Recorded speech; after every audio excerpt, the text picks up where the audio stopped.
오신 여러분을 주님의 이름으로 환영합니다. 오늘 하나님께서 우리에게 주신 말씀 같이 읽도록 하겠습니다. 누가복음 2장 28절에서 30절 말씀입니다. 누가복음 2장 20절에서 30절, 28절에서 30절 말씀입니다. 다 같이 읽도록 하겠습니다. 시작.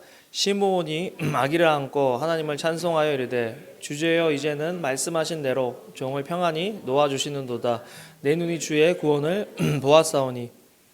작은 것을 위해 작은 모습으로 오신 예수님에 대해서 오늘 여러분들과 함께 나누고 생각해 보길 원합니다. 예수님은 작은 것들을 위해서 적은 모습으로 오셨습니다. 요즘 크리스마스니까 어때요, 여러분? 크리스마스라서 예수님을 더 생각하는지 어떤지 잘 모르겠습니다. 요즘 크리스마스 분위기가 저희가 이전에 가지고 있던 크리스마스 분위기랑은 많이 달라지고 더 상업적이 된 것 같아요.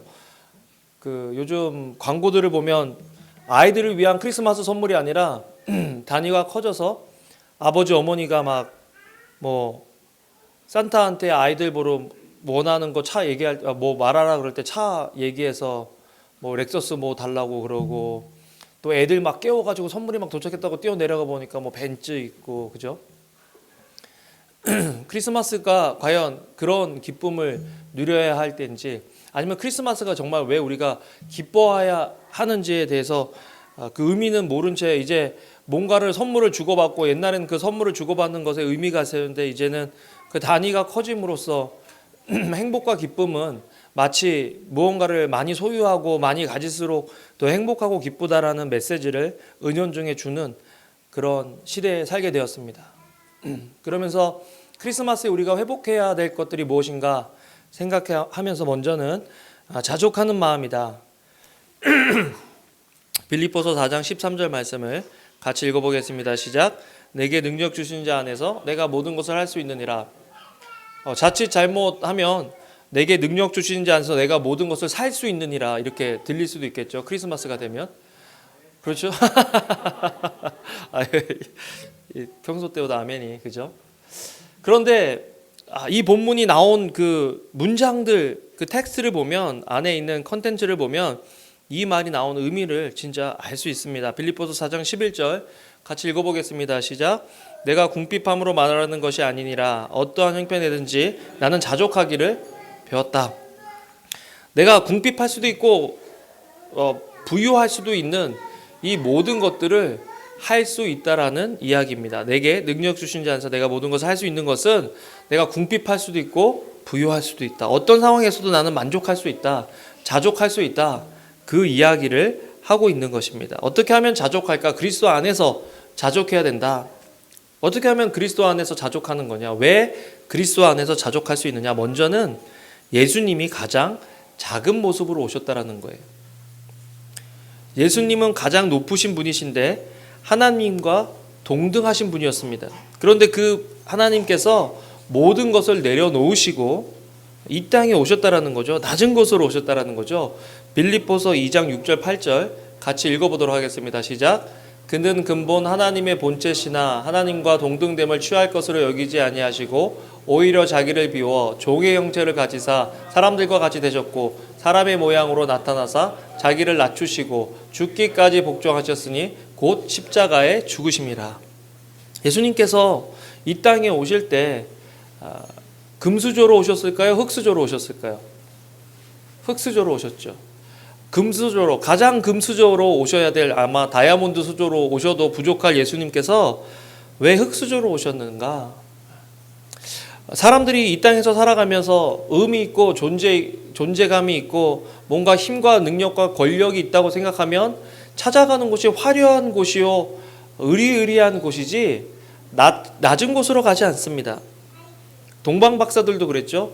별을 따라서 예루살렘, 이스라엘로 오다가 이 사람들이 계속해서 별을 따라서 베들레헴으로 가야 되는데 별하고 상관없이 갑자기 이 사람들이 간 곳은 예루살렘이었다.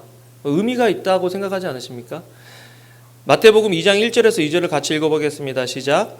헤롯 왕 때에 예수께서 유대 베들레헴에서 나심에 동방으로부터 박사들이 예루살렘에 이르러 말하되 유대인의 왕으로 나시니가 어디 계시냐? 우리가 동방에서 그의 별을 보고 그에게 경배하러 왔노라. 분명히 별을 보고 경배하러 왔으면 별을 끝까지 따라가야 되는데 인간적인 생각으로는 이 별을 따라가다가 예루살렘에 이르니까 별하고 상관없이 자기 생각에 이제 이 큰 별의 주인공은 분명히 궁전에서 할 거야. 화려한 곳에서 할 거야. 뭔가 세상적으로 인정받는 그런 곳에 있을 거야 라고 생각하고 그냥 궁전으로 들어가게 된 거죠. 여러분, 우리도 이 세상에서 진정한 만족과 행복과 진리와 힘을 가지고 계신 분을 찾을 때 자칫 잘못하면 우리도 세상적인 그런 관점과 세상적인 문화에 젖어서 우리도 말씀이 있는 곳을 찾는 것이 아니라 화려한 곳, 의리의리한 곳을 찾을 수도 있다라는 것입니다. 그리고 조심해야 돼요. 우리가 진짜 만나야 될 분은 우리가 생각할 때 화려한 곳에 계신 분이 아니라 낮은 곳에 계시다라는 것 우리가 깨달아야 됩니다. 그래서 동방박사들이 예루살렘으로 가서 거기서 예수님을 만나지 못하고 나와서 보니까 또 별이 동방박사들을 인도하는 거죠. 마태복음 2장 9절에서 10절 읽겠습니다. 시작. 박사들이 왕의 말을 듣고 갈새 동방에서 보던 그 별이 문득 앞서 인도하여 가다가 악이 있는 곳 위에 머물러 서 있는지라 그들이 별을 보고 매우 크게 기뻐하더라.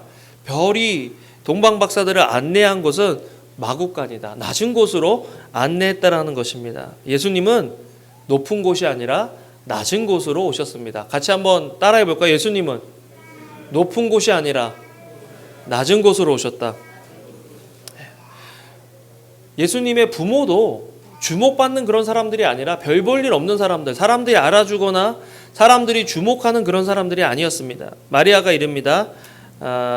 누가복음 1장 38절에 천사가 나타나서 너에게 아기가 날 건데 성령의 능력으로 날 거다. 장차 세상을 구원하는 메시아가 될 거다라고 얘기했을 때 마리아가 이렇게 고백합니다. 읽겠습니다. 시작. 마리아가 이르되 주의 여종이오니 말씀대로 내게 이루어지이다 하매 천사가 떠나가리라. 주의 계집종이다. 주의 여종이다. 별 내세울 것이 없는 그런 사람에게 왜 하나님 이런 은혜를 주십니까? 라고 마리아가 고백할 정도로 마리아와 요셉은 그렇게 주목받는 사람들이 아니었습니다. 예수님께서 왜 낮은 곳으로 오셨을까? 히브리서 4장 15절 같이 읽어볼까요? 시작. 우리에게 있는 대제사장은 우리의 연약함을 동정하지 못하시리가 아니요 모든 일에 우리와 똑같이 시험을 받으시니로되 죄는 없으시니라. 우리가 잘되고 성공할 때 우리가 누군가를 공감해 준다라는 거 힘들죠. 우리가 힘들고 어려울 때 누군가에게 공감해 달라고 얘기하기 힘듭니다. 그런데 오늘 말씀을 보면 예수님께서는 우리를 공감해 주시기 위해서 우리처럼 연약한 모습으로 오셨다라는 거죠. 예수님께서 죄는 없으시지만 우리와 똑같은 모습으로 오셔서 오히려 더 낮은 모습으로 오셔서 우리를 이해해 주시기 위해서 오셨다라는 것입니다. 여러분, 우리가 힘들고 어려울 때 한 번도 실패나 좌절을 경험하지 않은 사람이 야 괜찮아 라고 이야기하는 것이랑 정말 인생에서 힘들고 어려운 것들을 통과한 사람이 괜찮다라고 이야기하는 것이랑 어떤 것이 더 공감이 될까요? 예수님께서 낮은 곳으로 오신 이유는 인간은 누구나 바닥을 칠 때가 있다는 것입니다. 인간은 누구나 낮아질 때가 있다는 것입니다. 그런데 낮아져 있을 때 우리를 이해하실 수 있기 위해서 우리를 공감하실 수 있기 위해서 예수님께서 연약한 인간의 모습으로 오셨다는 것입니다. 이사야 선지자는 그런 예수님을 이렇게 표현하고 있죠. 이사야 53장 2절에서 5절 말씀 같이 읽겠습니다. 시작. 그는 주 앞에서 자라나기를 연한 순 같고 땅에서 나온 뿌리 같아서 고운 모양도 없고 풍채도 없은즉 우리가 보기에 흠모할 만한 아름다운 것이 없도다. 그는 멸시를 받아 사람들에게 버림을 받았으며 간고를 많이 겪었으며 질고를 아는 자라. 마치 사람들이 그에게서 얼굴을 가리는 것 같이 멸시를 당하였고 우리도 그를 귀히 여기지 아니하였도다. 그는 실로 우리의 질고를 지고 우리의 슬픔을 당하였거늘 우리는 생각하기를 그는 징벌을 받아 하나님께 맞으며 고난을 당한다 하였노라.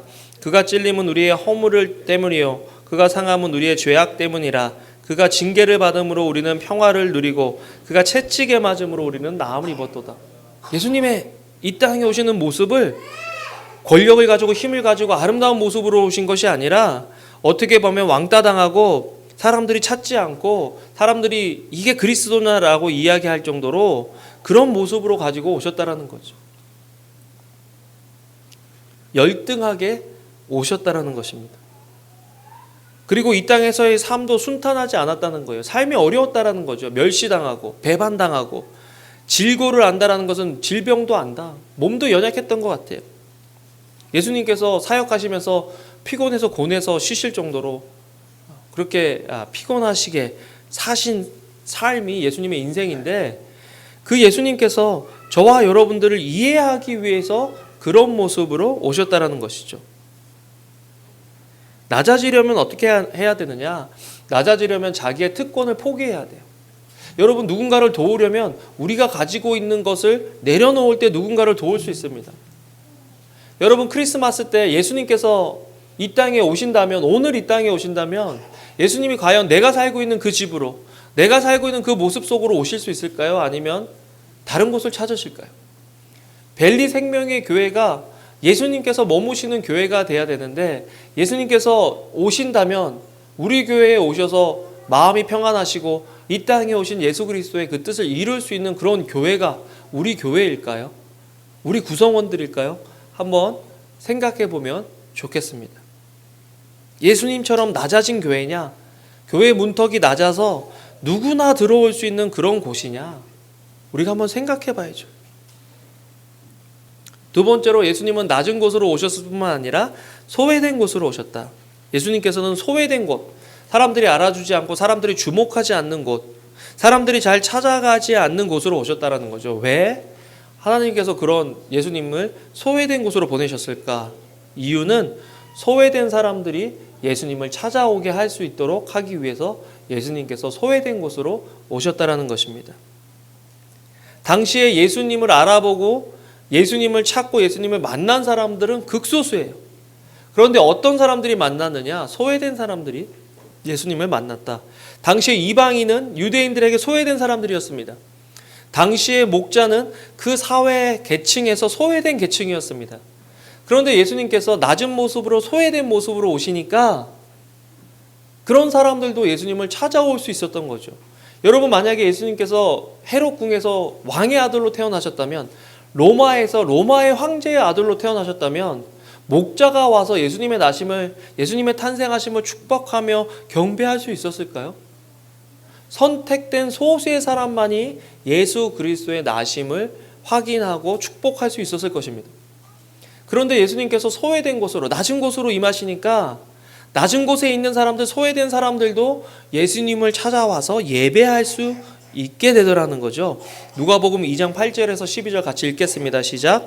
그 지역의 목자들이 밤에 밖에서 자기 양떼를 지키더니 주의 사자가 곁에 서고 주의 영광이 그들을 두루 비추매 크게 무서워하는지라. 천사가 이르되 무서워하지 말라. 보라, 내가 온 백성에게 미칠 큰 기쁨의 좋은 소식을 너희에게 전하노라. 오늘 다윗의 동네에 너희를 위하여 구주가 나셨으니 곧 그리스도 주시니라. 너희가 가서 강보에 쌓여 구유에 누워 있는 아기를 보리니 이것이 너희에게 표적이니라 하더라.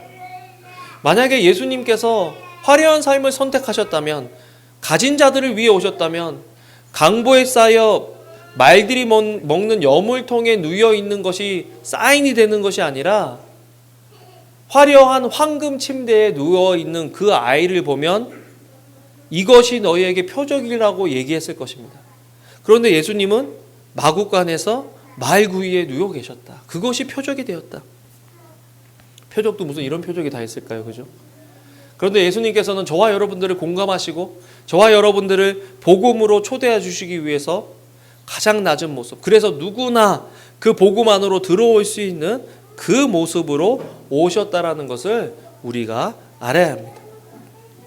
그렇다면 예수님께서는 가장 작은 모습으로 시작하셨다는 걸 아셔야 돼요. 시므온은 메시아가 오실 때까지 죽지 못한 운명이었습니다. 누가복음 2장 26절 읽어보겠습니다. 시작.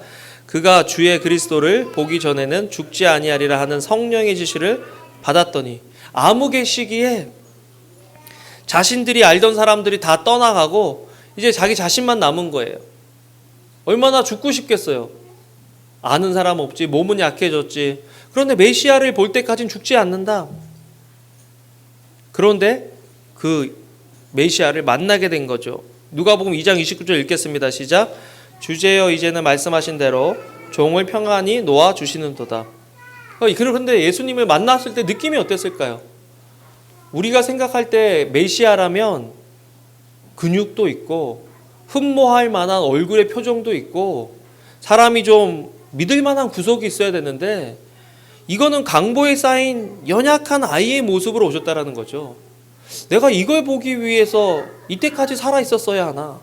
이렇게 고난과 어려움을 겪었어야 하나? 하는 그런 마음이 들지 않았을까요? 저 같았으면 내 인생이 누구 하나를 보기 위함인데 그 하나를 딱 봤을 때 흠모할 만한 것도 없고 풍채도 그렇게 좋지 않고 애가 보니까 귀티도 안 나는 애 같은데 광보에 쌓여갖고 얘가 뭘 할지 알지도 못하는 그 애를 보면서 어떻게 시므온은 기뻐하고 즐거워할 수 있었을까? 누가복음 2장 27절을 같이 한번 읽어보겠습니다. 시작. 성령의 감동으로 성전에 들어가매 마침 부모가 율법의 관례대로 행하고자 하여 그 아기 예수를 데리고 오는지라. 예수님을 데리고 왔는데 그 예수님의 모습을 보면서 찬송하더라는 거죠. 어떻게 찬송할 수 있느냐? 갓난아이의 모습으로 오신 예수님을 어떻게 찬송할 수 있느냐? 예수님은 갓난아이의 모습으로 오셨어요. 여러분, 예수님께서 우리가 신앙생활 하면서도 마찬가지인 것 같아요. 예수님을 믿으면 뭔가 일이 잘 되고 뭔가 화려한 삶을 살고 뭔가 점점 갖춰질 것이라고 생각하는데 그런 말씀도 있고 그런 약속도 있는데 지금 내가 가지고 있는 것, 지금 우리가 가지고 있는 것들을 보니까 너무 형편이 없는 거죠. 그럴 때 우리는 어떤 마음이 들까요? 과연 예수님이 제가 우리 지금 여기 가운데 제일 간단쟁이가 우리 예린이 같은데 예린이 몇 개월 됐죠? 7개월. 예린이보다 더 조그만 애를 안고 이렇게 안으면서 얘가 메시아다라고 했을 때 우리가 그 메시아이신 아기를 보고 경배할 수 있을까요? 찬양할 수 있을까요? 예배할 수 있을까요? 우리는 작은 것들을 너무 무시하는 경향이 있죠. 우리에게 가진 것, 우리에게 주신 것들이 작다고 불평할 때가 있습니다. 저도 만약에 시므온이었다면 저는 불평했을 것 같아요. 주님, 제가 지금 이 모습을 보기 위해서 이때까지 살아왔어야 합니까? 뭔가 조금 사람들이 흠모할 만하고 따를 만한 그런 풍채를 가지고 그런 어떤 머슬을 가지고 근육을 가지고 그런 부와 종기와 힘을 가지고 태어난 사람들을 봤을 때 내가 의미가 있고 존귀할 건데 이때까지 기다린 것들에 대한 보상이다라고 생각할 건데 이 아기를 보고 제가 어떻게 생각할 수 있습니까? 라고 하나님께 불평했을 것 같아요. 그런데 마가복음 4장 31절에서 32절 이렇게 이야기하고 있습니다. 같이 읽겠습니다. 시작. 겨자씨 한 알과 같으니 땅에 심길 때에는 마가복음 4장 31절 32절 같이 읽겠습니다. 마가복음 시작. 겨자씨 한 알과 같으니 땅에 섬길 때에는 땅 위의 모든 씨보다 작은 것이로되 섬긴 후에는 자라서 모든 풀보다 커지며 큰 가지를 내나니 공중의 새들이 그 그늘에 깃들일 만큼 되느니라. 여러분, 예수님께서 작은 모습으로 오셨기 때문에 그 당시에 이스라엘은 메시아를 기다리고 그리스도를 기다렸는데 그들이 기다렸던 메시아와 그들이 기다렸던 그리스도는 이스라엘의 힘을 키워서 로마의 압제로부터 벗어나게 하고 세계를 정복할 수 있도록 만드신 그런 메시아를 기다렸다는 것입니다. 그러니까 아기 예수님이 오셨을 때 그 아기 예수님을 전혀 알아볼 수가 없었다는 거예요. 여러분, 오늘 우리의 삶에 아기 예수님이 찾아오시면 우리는 그 아기 예수님을 알아볼 수 있을까요? 지금 우리가 기대하고 있는 신앙의 모습, 지금 우리가 기대하고 있는 예수님의 모습은 어떤 모습입니까? 그 모습과 성경에서 말씀하고 있는 예수님의 모습이 같아야 그 예수님을 알아볼 수 있고 그 예수님께 경배할 수 있잖아요. 그런데 우리는 우리가 만들어 놓은 예수님의 상에 예수님을 갖다 붙이고 있지는 않은가? 화려한 곳에서 예수님을 찾고 높은 곳에서 예수님을 찾고 능력 있고 유명한 곳에서 예수님을 찾고 있지는 않은가? 그러면 우리도 예수님을 알아볼 수가 없다라는 거죠. 두 번째로 예수님은 인간의 모습, 보호를 받으셔야 하는 모습으로 오셨다라는 것입니다. 예수님도 의지하고 보호받으셔야 하는 모습으로 오셨다는 거 여러분 생각해 보신 적 있어요? 한 2살 정도까지 기저귀를 차는데 예수님은 신의 아들이셨으니까 똥도 안 싸시고 오줌도 안 누셨을까요? 하나님의 아들이신데 그 예수님이 인간의 손을 빌어서 똥과 오줌을 치워야 되는 그런 기간을 보내셨다라는 거 여러분 상상해 보신 적이 있으세요? 왜 예수님이 철저하게 인간을 의지해야 되는 그런 모습으로 오셨을까 생각해 보면 하나님께서 나도 인간으로서 누군가를 철저하게 의지해야 하는 것처럼 너희도 하나님인 나를 철저하게 의지해야 된다는 것들을 우리에게 보여주시기 위한 삶이었다라고 묵상이 되어졌습니다. 여러분, 우리가 살아갈 때 내 힘과 내 능력으로 할 수 있는 것들이 점점 많아지는 삶은 어떻게 보면 예수 그리스도와 상관없는 삶으로 살아가고 있는 것과 같다라는 것입니다. 나이가 들고 나의 어떤 위치가 점점 올라가고 내가 가진 것들이 많아져서 이제는 예수님을 의지하지 않아도 내 집을 살 수 있고 차를 살 수 있고 선교도 할 수 있고 구제도 할 수 있는 그런 사람으로 되어져 간다라는 느낌을 받는다면 그때가 넘어질 수 있는 확률이 많다라는 거예요. 차라리 모자라고 부족해서 하나님을 찾을 수밖에 없는 존재로 죽을 때까지 살아가는 것이 우리에게 더 큰 이익이라는 것입니다. 우리 한번 생각해 봅시다. 우리가 신앙생활하고 살아가는 목적이 내가 점점 더 많은 것들을 컨트롤하고 내가 점점 더 많은 것들을 하기 위해서 살아가는 삶의 모습이냐, 방식이냐, 아니면 점점 더 내가 할 수 있는 것이 없고 하나님을 의지해야 되는 그런 삶의 방식으로 우리 삶의 라이프 스타일을 바꿔가고 있느냐. 한번 오늘 예배를 통해서 우리 스스로를 점검해 보면 좋겠다. 그렇게 할 때 우리는 우리가 가진 작은 것으로 기뻐할 수 있게 되는 것입니다. 여러분, 예수님은 작은 모습으로 오셨어요. 왜? 누구라도 주님 앞에 나올 수 있게 하기 위해서. 예수님은 연약한 모습으로 오셔서 우리를 철저히 의뢰하고 신뢰하셔야 됐어요. 왜? 우리로 그분을 철저하게 의뢰하고 신뢰하게 하기 위해서. 여러분, 오늘 말씀을 통해서 우리의 삶이 하나님께 온전히 의지되고 또 하나님을 온전히 의뢰하고 우리에게 주신 작은 것들을 감사하며 그것들이 정말 커지는 것들을 기대하고 바랄 수 있는 그런 믿음으로 성장해 가기를 주님의 이름으로 축원합니다. 아멘. 기도하겠습니다. 하나님, 우리를 위해서 이 땅에 오신 주님을 찬양합니다. 주님께서 우리에게 주신 것들, 작은 것들을 소홀히 여기지 않고 그것을 인하여 기뻐하며 감사하며 그것들로 하나님을 높이는 삶 살아갈 수 있는 우리 벨리 생명의 교회 성도들 한 사람 한 사람 될 수 있도록 도와주시고 우리 삶 속에 찾아오시는 예수님을 놓치는 일이 없도록 알아보지 못하는 일이 없도록 하나님 항상 준비하며 살아가는 저희들 될 수 있도록 주여 도와주시옵소서. 우리 주변에 소외되고 힘들어하는 사람들 도와줄 수 있는 저희들의 삶 되도록 도와주시기를 원합니다. 예수님 이름으로 기도합니다. 아멘.